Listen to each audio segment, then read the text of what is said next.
Yeah. Yung mga biro-biro and everything, pag mag-uupo sila, sabihin si Dion, si Zeke, he's gonna say something na i-provoke si Dion.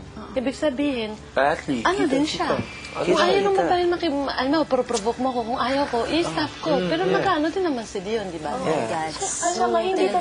Hindi talaga yung way ng babae. Kasi iba talaga yung babae sa lalaki. Depend. Kung titignan ho natin sa rulebook ni Big Brother, nakasaad doon na any housemate who becomes violent will be removed from the house immediately. Kaya naman ho, matindi ang hinaharap ngayon ni Dion. Pero ang di alam ng ating mga housemates ay matindi rin ang ibibigay ni Big Brother sa kanilang kamay. Dahil kung sasabihin ng karamihan sa kanila na ang pagkagat ni Dion kay Zeke ay isang form of violence at nagkaroon nga ng improper behavior si Dion, mamimiligro ho ang kanyang pananatili sa loob ng bahay ni Kuya. Kaya naman yan ang dapat ninyong abangan sa mga susunod na araw. Ano nga ba ang tingin ng ating mga housemates sa ginawa ni Dion? Siya nga ba ay guilty of improper behavior? Violence nga ba ang pagkagat ni Dion kay Zeke? Pero bago ho yan ay kakausapin muna natin ang dalawang housemates na pangunahing kasangkot sa isyong ito. Okay, ready guys? I'm back, housemates. Nabibilang nyo na ba kung ilang beses na akong lumalabas? This is my third time. So, papalapit na tayo ng papalapit sa pinakahihintay nyo ngayong gabi. Pero bago ang lahat ng yan, alam kong nararamdaman ko na at nararamdaman nyo ng lahat ang tensyon sa loob ng bahay. Pero nais ko munang kausapin ang magkatabing sina Dion at Zeke. Guys? Dion, straight to the point. Malaking hamon ba sa iyo ang pakikitungo mo ngayon kay Zeke? To be honest also, yes. Napaka-malaking challenge for me kasi he's someone na napaka-bago for me kasi iba yung attitude niya sa mga kakilala ko outside this house and he's also very different sa mga kasamahan ko. I find his attitude very extremes. Okay. Yes. Yes or no lang? Do you like Zeke? I do. Zeke, ano ba ang nagbago sa pagkakaibigan nyo ni Dion? Is there any difference? Once and for all, pakiclarify mo lang. Ano ba ang tingin mo kay Dion sa ngayon? What do you feel about her? Purely platonic. Platonic. That's just mutual lang. So, When you say mutual, anong klaseng mutual? friend, it's like just kaibigan lang. Nothing more than that? Yes po. Maraming salamat sa inyong dalawa. Samantala, isang malaking pagbabago ang naganap sa friendship ninyo at ito naman ang malaking pagbabago sa aking pagbabalik dahil pag-uusapan na natin ang resulta ng desisyon ng taong bayan. Maraming salamat, housemates.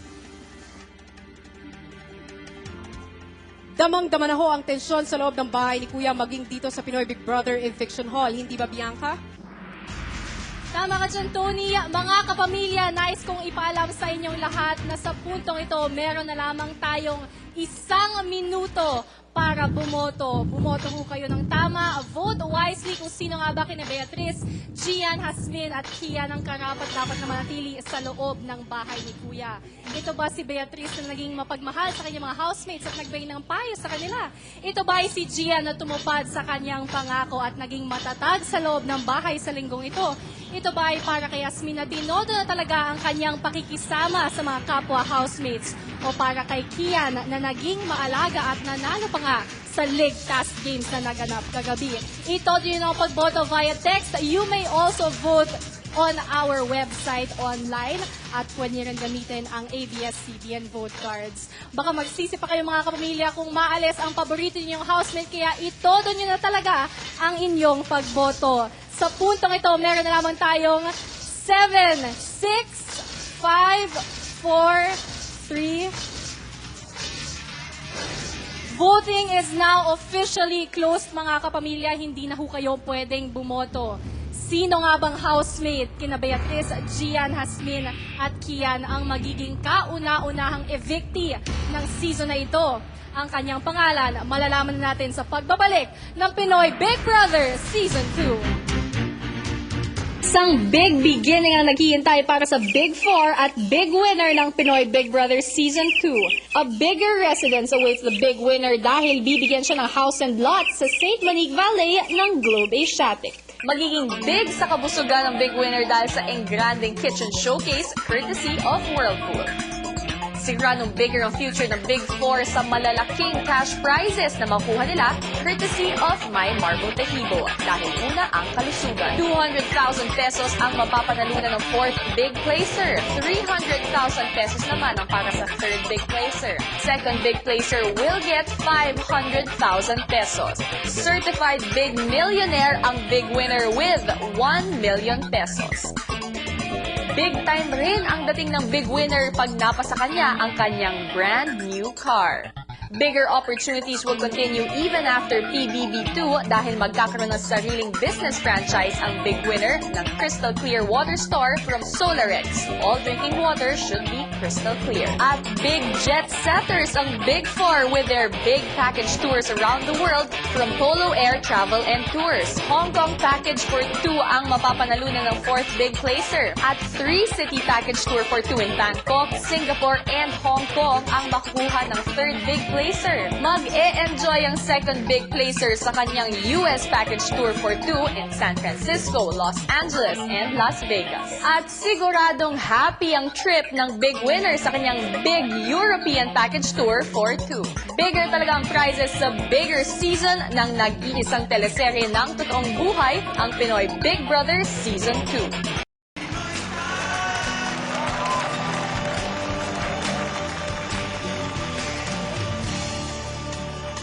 Nagbabalik ang first eviction night ng Pinoy Big Brother Season 2 at ngayon kasama ko ang mga mahal sa buhay ng ating mga nominadong housemates. Kasama ko si Daddy Ali ni Kian, si Mommy Venus ni Yasmin, si Mommy Verda ni Beatrice at si Daddy Franklin ni Gian. Magandang gabi po sa inyo. Sino kaya sa kanila ang sasalubong sa kanilang anak sa gabing ito? Hawak na ngayon ni Tony ang resulta. Tony. Maraming salamat sa iyo, Bianca. Housemates, I am back. Oh no. And I'm holding the envelope. Oras na para malaman nyo ang resulta ng botohan na naganap dito sa labas ng bahay ni Kuya. Housemates, are you ready? Ready. We will start. Kian, nais ko munang ipaalala sa iyo na kung sakaling ikaw ang mai-evict ngayong gabi, mawawala ng bisa ang napanalunan mo kagabi na pagiging ligtas sa susunod na round of nominations. Maliwanag yun, hindi ba? Okay, and now we proceed. Sa mga nominado, binigyan kayo ng 1 linggo upang patunayan ang inyong karapatang manatili sa loob ng bahay ni Kuya. Sisimulan kita, Beatrice. Pinatunayan mong isa kang mabuting housemate sa pagpapaalala sa iyong mga kasama sa kanilang mga pagkukulang at pagkakamali. Hindi naman kaya nagkulang ang suporta sa iyo ng taong bayan. Gian, kagabi lamang ay pinatunayan mo ang galing mo sa task na ibinigay sa iyo ni Kuya dahil sa lakas ng pagkapit mo ay nanalo ka rin ng storage shopping spree. Pero ang tanong na lamang dito ay kumapit rin kaya sa iyo ang taong bayan kung bakit kanila ililigtas sa gabing ito. Hasmin, pinatunayan mong isa kang